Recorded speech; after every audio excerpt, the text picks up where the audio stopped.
दोस्तों, आज हम जिस फिल्म का रिकैप करने वाले हैं वह एक कोरियन फिल्म है जो एक बहुत प्यारी लड़की की लव स्टोरी पर बेस्ड है। दोस्तों, अगर आपको भी कोरियन फिल्म्स और ड्रामास पसंद हैं तो हमारे इस चैनल को जरूर सब्सक्राइब करें। इस चैनल पर आपको सिर्फ कोरियन फिल्म्स और ड्रामास का रिकैप मिलेगा। अब चलो कहानी को स्टार्ट करते हैं। फिल्म की शुरुआत साजी नाम की एक छोटी लड़की से होती है जिसके पास एक अनयूजुअल सी एबिलिटी होती है। वो कभी भी हैंडसम लड़कों से अपने जज्बात छुपाती नहीं। जब उसे अपने क्लासमेट पर क्रश होता है तो वो उसी वक्त उसे बता देती है। उसे हैरानी और खुशी तब मिलती है जब वो लड़का भी मान लेता है कि उसे सेजी पसंद है और सी खुशी से रो पड़ती है। लेकिन किस्मत बहुत सख्त होती है। अगले ही दिन वो लड़का अचानक दूसरी स्कूल में ट्रांसफर हो जाता है और सेजी का दिल टूट जाता है। समय बीतता है और सी बदलने लगती है।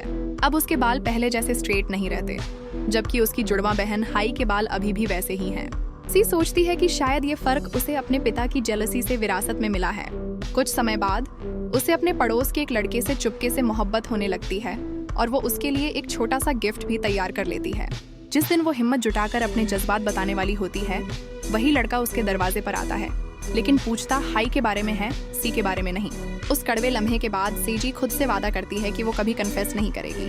ये वादा तब टूट जाता है जब वो बीच पर हैन से मिलती है। उसका बॉडी वेव्स जितना ग्रेसफुल होता है और साजी का दिल उसी पल कैद हो जाता है।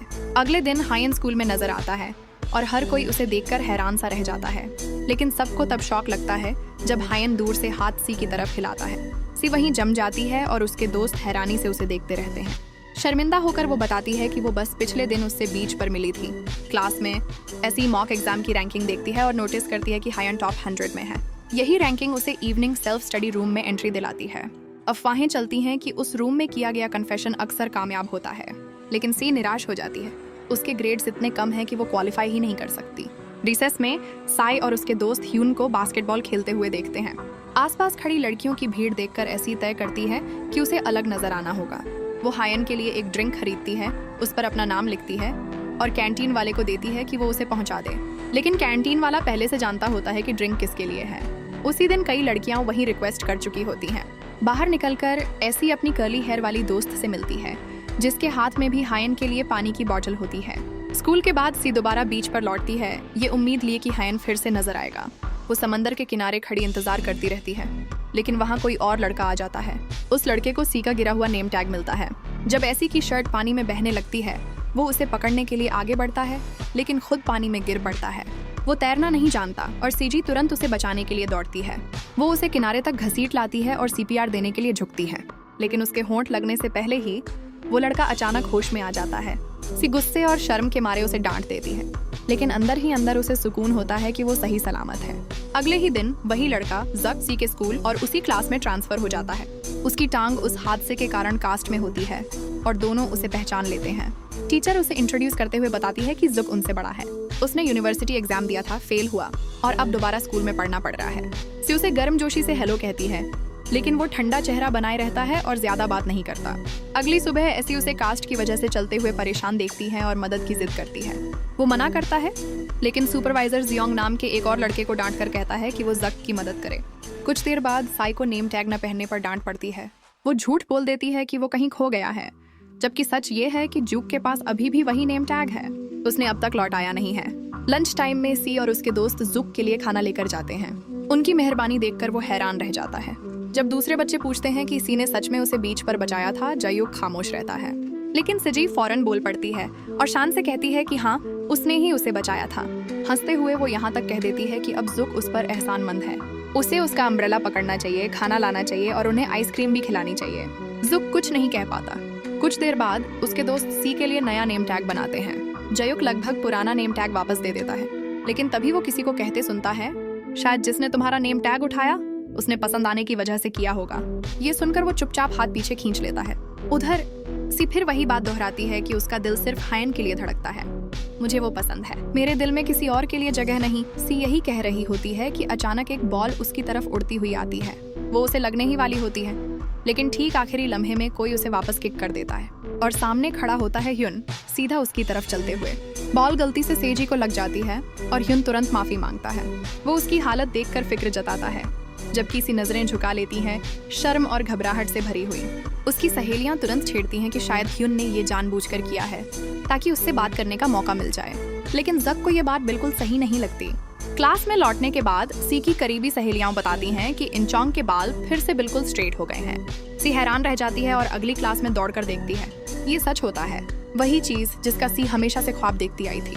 पूछने पर उसे पता चलता है कि इंचोंग ने जांगमाई सैलून में जाकर अपने बाल स्ट्रेट करवाए हैं, जिसकी कीमत 200,001 थी। क्यूरियोसिटी और उम्मीद के साथ सी और उसकी दोस्त उसी सैलून पहुंचती हैं। सी के बाल बहुत कर्ली होते हैं, लेकिन शॉप ओनर उसे भरोसा दिलाती है कि इन्हें भी बदला जा सकता है। घर लौटकर सी अपनी सारी जमा पूंजी इकट्ठा करती है, लेकिन पैसे बहुत कम होते हैं। वो ट्रीटमेंट कराने के करीब भी नहीं पहुंच पाती। टूटा दिल लेकर वो सैलून दोबारा देखने चली जाती है। वहीं उसे अचानक शक को मालिकिन को मॉम कहते सुनाई देता है। उसके दिमाग में एक अजीब सा ख्याल आता है। अगले दिन से सिजक के साथ अचानक बहुत नरमी से पेश आने लगती है। वो उसे अलग अंदाज में हेलो कहती है। स्कूल के बाद वो जानबूझकर सैलून के बाहर उससे टकराने का नाटक करती है और पूछती है कि वो वहाँ क्या कर रहा है। जक बताता है कि वो सैलून उसकी माँ का है। सी बिना सोचे दौड़कर अंदर चली जाती है। वो खुद को उसकी करीबी दोस्त बताती है और यहाँ तक याद दिलाती है कि उसने बीच पर उसकी जान बचाई थी। वो वादा करती है कि स्कूल में वो जक का पूरा ख्याल रखेगी। बदले में वो बाल स्ट्रेट कराने की हल्की सी इच्छा जताती है। जक की माँ मुस्कुराती है और मान भी जाती है, लेकिन शर्त रखती है कि ट्रीटमेंट तब होगा जब कास्ट उतर जाएगी। उस दिन के बाद सी पूरी तरह जुक की जिंदगी में शामिल हो जाती है। वो उसे क्लास तक छोड़कर जाती है, पढ़ाई में उसकी मदद करती है और यकीन करती है कि वो सुरक्षित घर लौट जाए। सी उससे इतना घुल मिल गई कि उसने सैलून की रीओपनिंग के लिए उसकी माँ के साथ मिलकर फ्लायर्स तक बांटने में मदद की। एक बारिश वाले दिन वो जक को अपने पिता के वेयरहाउस में लेकर गई ताकि वो भीगने से बच सके। उसने उसे अपने पिता के कपड़े पहनने के लिए भी दिए। अंदर उसके कॉमिक्स के ढेर लगे थे। जब उसने पूछा कि क्या उसे पढ़ना पसंद है, जूक ने कहा कि उसने कभी कॉमिक्स नहीं पढ़ी। सी हैरान रह गई। वो तुरंत अपनी पसंदीदा कॉमिक्स निकाल लाई और उसे वेयरहाउस का लॉक पासवर्ड दे दिया ताकि वो कभी भी आ सके। उधर एसी और उसकी सहेलियां ह्यून को कन्फेस करने की तैयारी के लिए ओरिगामी बीड्स मोड़ने लगीं। उन्हें पता चला कि उसकी राइवल मीजी 1000 बीड्स बना रही है, तो उन्होंने 10,000 का लक्ष्य रख लिया। जब जुक ने उनकी योजना सुनी, वो चुपचाप निकलने लगा, लेकिन सी ने उसे रोक लिया। उसने कहा कि जुक की रोल बहुत महत्वपूर्ण है। उसे कन्फेशन वाले दिन उससे पहले उसके बाल स्ट्रेट करने में मदद करनी होगी। मन मारकर जुक भी बैठ गया और उसके साथ बीड्स मोड़ने लगा। कुछ समय बाद सेजी ने इवनिंग सेल्फ स्टडी रूम में हायुन को कन्फेस करने के लिए अपनी सीट बदलने की कोशिश की। उसे लगता था कि यही परफेक्ट जगह है, लेकिन जिस लड़के से उसने रिक्वेस्ट की उसने साफ मना कर दिया। उसने कहा कि सीट बदलने से उसकी पढ़ाई खराब हो जाएगी। तंग आकर उसने सी पर चिल्ला दिया, तुम सोचती हो कि वहाँ कन्फेस करोगी तो वो तुम्हें पसंद कर लेगा? क्या तुम समझती हो कि ह्यून अंधा है? तुम्हारा उससे कोई मुकाबला नहीं। अपना वक्त बर्बाद मत करो। उसके कड़वे शब्दों ने सी का दिल तोड़ दिया। उस शाम सी रोती हुई जुक के घर पहुंची। उसने ओरिगामी बीड्स का जार उसके हाथ में रखा और चुपचाप लौट गई। बाद में जब वो अपने पिता के वेयरहाउस में लौटी, दरवाजा खुला मिला। अंदर जयोक कॉमिक्स पढ़ता मिला, जैसे वो उसके सपने को थामे बैठा हो। साई ने कहा कि वो ह्यून को तभी कन्फेस करेगी जब उसके बाल स्ट्रेट हो जाएंगे। उसे लगता था कि ह्यून तभी उसे पसंद करेगा। तभी सियोक ने एक जार बाहर निकाला, जिसमें उसने पिछले कुछ दिनों में चुपके से मोड़े हुए ओरिगामी बीड्स भरे थे। सी हैरान रह गई जब उसने पूछा कि ये बीड्स असल में क्या मायने रखते हैं। सी ने धीमी आवाज में कहा, इनमें मेरे, तुम्हारे और मेरे दोस्तों के एहसास हैं। अगर हायन मुझे रिजेक्ट भी कर दे तब भी मैं ये जार संभाल कर रखूंगी, क्योंकि ये हमारे साथ बिताए वक्त की निशानी है। अगले दिन सजी जुक को स्कूल ले जाने उसके घर पहुंची तो देखा कि उसकी कास्ट उतर चुकी है। वो खुशी से भर गई। उसकी माँ ने उसे उसका किया हुआ वादा याद दिलाया कि जैसे ही जुक ठीक हो जाएगा सी अपने बाल स्ट्रेट करवा पाएगी। सी मुस्कुराई, लेकिन उसने फैसला किया कि ये काम वो ह्यून को कन्फेस करने से एक दिन पहले करेगी। स्कूल में मॉक एग्जाम के नतीजे लगे थे। सभी बच्चे इकट्ठा थे। सबको हैरानी हुई जब जायोक का नाम टॉप रैंक्स में दिखा। उसने जान लगाकर पढ़ाई की थी। उसे पता था कि एससी को किसी की जरूरत है जो इवनिंग सेल्फ स्टडी रूम में सीट ले सके। जोक ने अपनी सीट बदलने की पेशकश की ताकि साजी उस रूम में जा सके और अपना सपना पूरा कर सके। सी का दिल पहली बार हल्का महसूस हुआ, लेकिन खुश होने से पहले ही एक और खबर उसके सामने आ गई। ये बात फैल गई कि ह्यन, जिसे वो दिल से चाहती थी, एग्जाम में फेल हो गया है। सी को लगा जैसे किस्मत फिर उसके साथ खेल रही है। एक दिन पड़ोस की औरत सी के घर आई और उसकी माँ से जंगमी के परिवार के बारे में बात करने लगी। ये वही लोग थे जिनका हेयर सैलून था। उन्होंने बताया कि जांगमी का बेटा जॉर्ज स्कूल के सबसे होशियार बच्चों में से है और उसका बाप एक बड़े यूनिवर्सिटी हॉस्पिटल में प्रोफेसर है। सी की माँ चकित थी कि इतना काबिल परिवार यहाँ क्यों रहने पर मजबूर हुआ। पड़ोसी ने सच्चाई बताई। उस आदमी को जलन ने खा लिया था। वो अपनी बीवी को सताता था और अपना गुस्सा अपने बेटे पर उतारता था। बच्चा जख्मी रहता, अकेला पड़ जाता और कई बार स्कूल और एग्जाम्स भी छोड़ देता। सी पास ही बैठी सब सुन रही थी। उसका दिल दुख से भर गया। उस शाम जब वो अपने पिता के वेयर हाउस के पास से गुजरी, उसे अंदर लाइट्स जलती दिखी। अंदर उसके पिता ज्यूक के साथ बैठे इंस्टेंट नूडल्स खा रहे थे। पिता ने उसे एक डिस्पोजेबल कैमरा भी दिया। उन्होंने कहा कि अंदर और भी हैं, जब चाहे इस्तेमाल कर सकता है। अगली सुबह स्कूल में एसजी ने पिकनिक का पोस्टर देखा। सी ने तुरंत सोचा कि पिकनिक उसके लिए ह्यून को कन्फेस करने का सबसे अच्छा मौका है। वो अपनी सहेलियों के साथ प्लान पर बात कर रही थी कि तभी ह्यून वहां से गुजरा। हमेशा की तरह उसने सी को हाथ हिलाकर हेलो किया और सी का दिल फिर तेजी से धड़कने लगा। जिम क्लास में सबको हैंडबॉल गेम के लिए पैर बनाना था। एक लड़की ने तुरंत ह्यून के साथ पैर बना लिया और सी को जॉक के साथ टीम बनानी पड़ी। गेम तेज होता गया। ह्यून ब्लू टीम पर वार कर रहा था और सी कई बार बॉल लगते लगते बची। हर बार जयूक उसके सामने आकर उसे बचाता रहा। फिर एक पल ऐसा आया जब साई ने ह्यून को बचाने के लिए खुद को बॉल के सामने झोंक दिया। ये नजारा देखकर जयोक के दिल में निराशा और चुभन दोनों उतर गईं। शाम को सी को ह्यून का वॉइस मैसेज मिला। उसने गेम में उसे बचाने के लिए शुक्रिया कहा। सी खुशियों से भर गई। लेकिन कुछ देर बाद एक और मैसेज आया, इस बार जैक का। उसकी आवाज़ चिंता से भरी थी। उसने पूछा कि क्या उसे दर्द हो रहा है। अपने आप को कोसा कि वो उसे अकेला छोड़ आया और उसे समझाया कि जिद न करे और जल्दी ऑइंटमेंट लगा ले ताकि चोट ठीक हो सके। सी दोनों मैसेजेस सुनकर उलझ गई। एक मैसेज उसे चाइल्डिश खुशी दे रहा था, दूसरा उसके दिल में एक अजीब सी गर्माहट और कंफ्यूजन भर रहा था। बाद में वो सैलून गई जहां जॉक की माँ ने उसे उसका सिर धोने को कहा।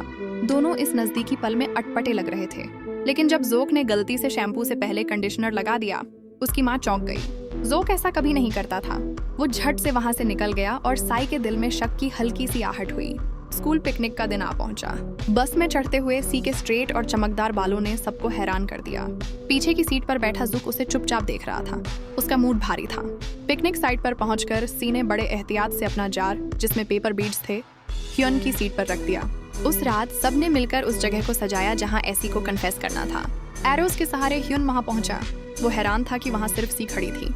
उसने उसके स्ट्रेट बालों की तारीफ की, बीड्स वाले जार की भी सराहना की और गेम में उसे बचाने के लिए फिर से शुक्रिया कहा। फिर हायन ने बीच वाले दिन का जिक्र किया। उसने कहा कि उस दिन की बात सिर्फ उन दोनों को पता है। सी के कदम जड़ हो गए। उसे पता था कि जयोक भी उस दिन वहां था, लेकिन ह्यून को नहीं मालूम। उसी लम्हे उसने देखा कि जयोक चुपचाप मुड़कर जाने लगा था। सी का दिल कस गया और एकदम से सब साफ हो गया। वो ह्यून की तरफ देखी और धीरे से कहा, मुझे तुम बहुत पसंद हो। आज रात मैं तुम्हें बस इसीलिए यहाँ लाई थी कि मैं सब कुछ कन्फेस कर सकूं। लेकिन जैसे ही मैं बोलने लगी, मेरे दिमाग में कोई और ही आने लगा। मैंने समझ लिया था कि पसंद आने के लिए मुझे खुद को बदलना पड़ेगा, किसी की नज़रों में ब्यूटीफुल बनना पड़ेगा।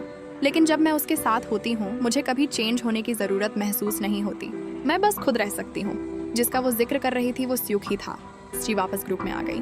उसके दोस्त बेचैन थे कि उसकी कन्फेशन सफल हुई या नहीं, पर उसने कोई जवाब नहीं दिया। उसकी निगाहें चुपचाप जयोक को फॉलो कर रही थीं। अगले दिन जयोक, जिसे असल में कुछ भी पता नहीं था, हर जगह सी से बचने लगा। उस रात उसने वेयरहाउस में जलती लाइट देखी। वो बाहर खड़ा हिचकिचाता रहा, अपने जज्बातों में उलझा हुआ। फिर आखिरकार अंदर चला गया। उसे पता था सजी वहाँ इंतजार कर रही होगी। वेयरहाउस की टेबल पर सी ने चुपचाप जक के लिए नए बुक्स रख दिए थे। दोनों कुछ देर खामोश बैठे रहे।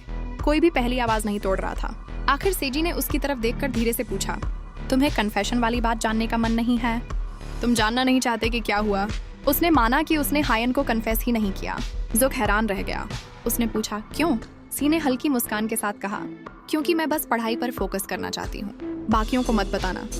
मैं उन्हें निराश नहीं करना चाहती। जब यूनिवर्सिटी एंट्रेंस एग्जाम आए, बस मुझे एक बिग कैंडी खरीद देना।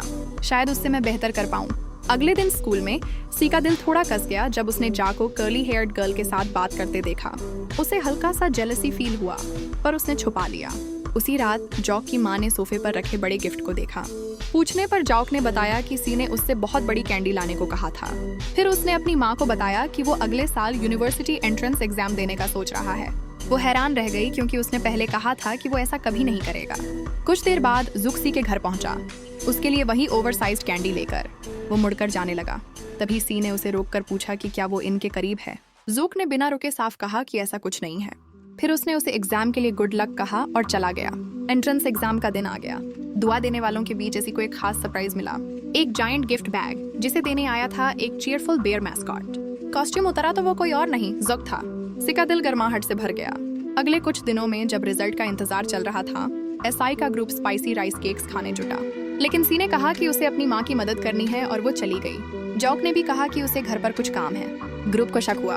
वो पीछे गए और उनकी आंखें फैल गईं। सी और जॉक चुपके से मिल रहे थे। उन्हें यकीन ही नहीं हुआ। कुछ देर बाद सी और जॉक उस बीच पर लौटे जहां वो पहली बार मिले थे। सी ने पूछा कि उस दिन वो समुंदर में क्यों कूद गया था। उसकी आंखें भारी हो गईं। उसने बताया कि वो मिजरी से घिरा हुआ था। उसका दिमाग ऐसी तरफ जा रहा था कि अगर वो वेव्स को खुद पर छोड़ दे तो क्या होगा। लेकिन तभी पानी के बीच उसने सी को तैरते देखा। उसकी मौजूदगी ने उसे वापस खींच लिया। धीरे से उसने वो नेम टैग उसके हाथ में रखा जो उसने इतने समय से संभाल कर रखा था। उसने माना कि उसने उसे इसलिए रखा था ताकि वो उस शख्स को याद रख सके जिसने उसे बचाया था।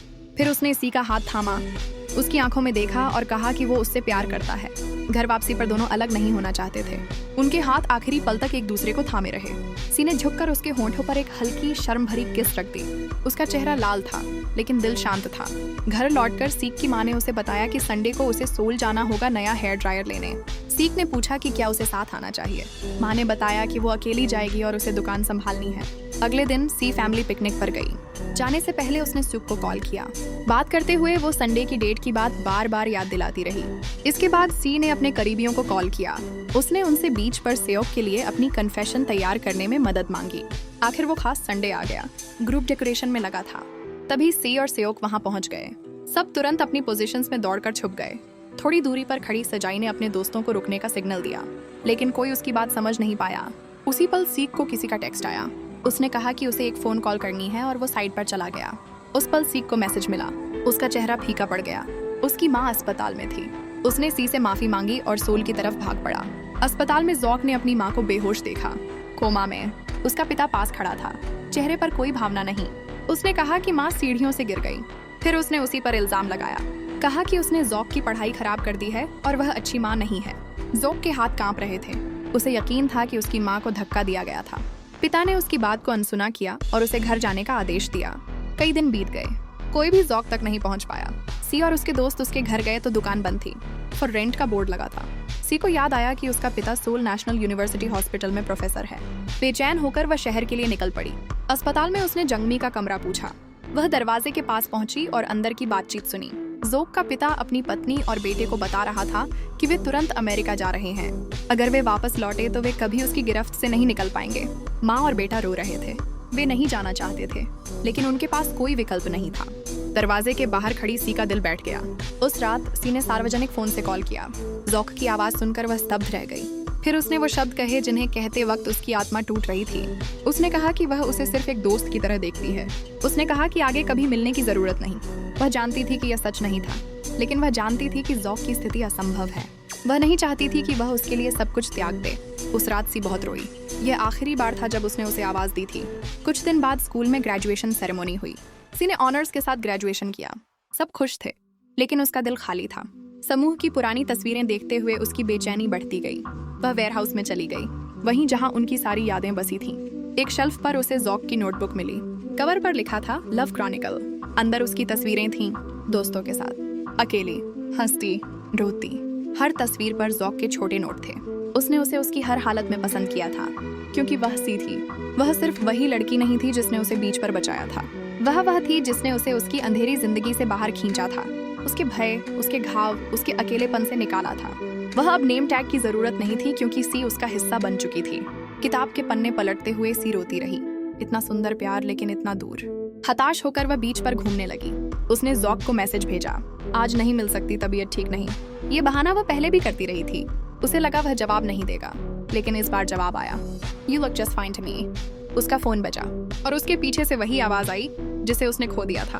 उसने उसका नाम पुकारा। वह मुड़ी और वहीं सामने था। सी रेत पर खड़ा था। सी की आंखों में अविश्वास था जो तुरंत राहत में बदल गया। साजी उसकी तरफ भागी और उसे बाहों में जकड़ लिया। वह रोते हुए माफी मांगती रही। उसने कबूल किया कि उसने झूठ बोला था। उसने कभी वे कठोर बातें कहना नहीं चाहा था।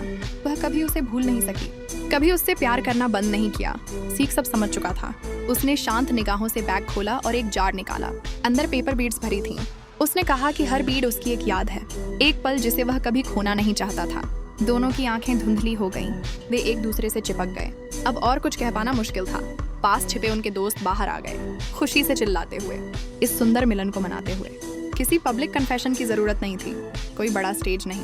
जो उन्हें जोड़ता था वह इन सबसे बड़ा था, उनके दिलों का सच, अटूट, बेहद गहरा। इस तरह यह कहानी खत्म हुई। Love story with false hair. अगर आप ऐसे दिल को छूने वाले लव स्टोरीज देखना चाहते हैं तो लेफ्ट पर क्लिक करें। और अगर आप सस्पेंस, मिस्ट्री और थ्रिलिंग ट्रेलर्स चाहते हैं तो लाइक और सब्सक्राइब बटन दबाएं। जल्दी ही एक और रिकैप्ड वीडियो में मुलाकात होगी।